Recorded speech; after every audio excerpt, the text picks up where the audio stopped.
Mobile phone आज हम सब की जिंदगी का एक महत्वपूर्ण हिस्सा बन गया है।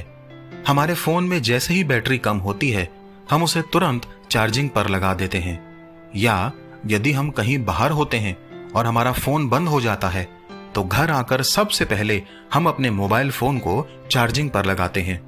एक बार जब हमारा फोन 100% चार्ज हो जाता है तो वह अच्छे से काम करता है और एक लंबे समय तक चलता है।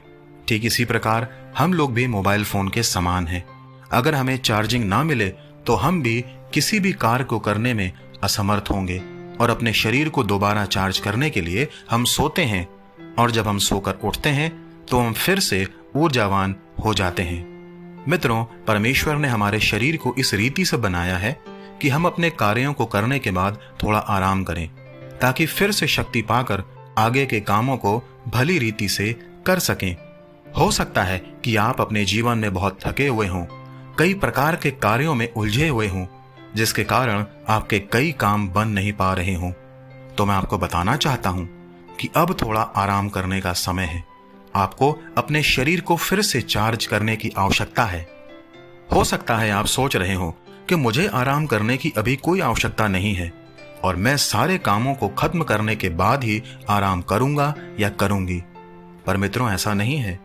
हो सकता है कि आपके लगातार कार्य करने से आपके बहुत से कार्य ना बन पा रहे हों और कई लोगों के साथ आपके संबंध बिगड़ते जा रहे हों और आपकी सेहत भी खराब हो रही हो। इसलिए अपने कैलेंडर को देखिए और अपनी प्राथमिकताओं को जांचते हुए अपने कार्यों को करिए और समय समय पर आराम करिए, ताकि आराम से आपका शरीर एक बार फिर से चार्ज हो जाए और आप फिर से अपने दैनिक कार्यों में लग सकें।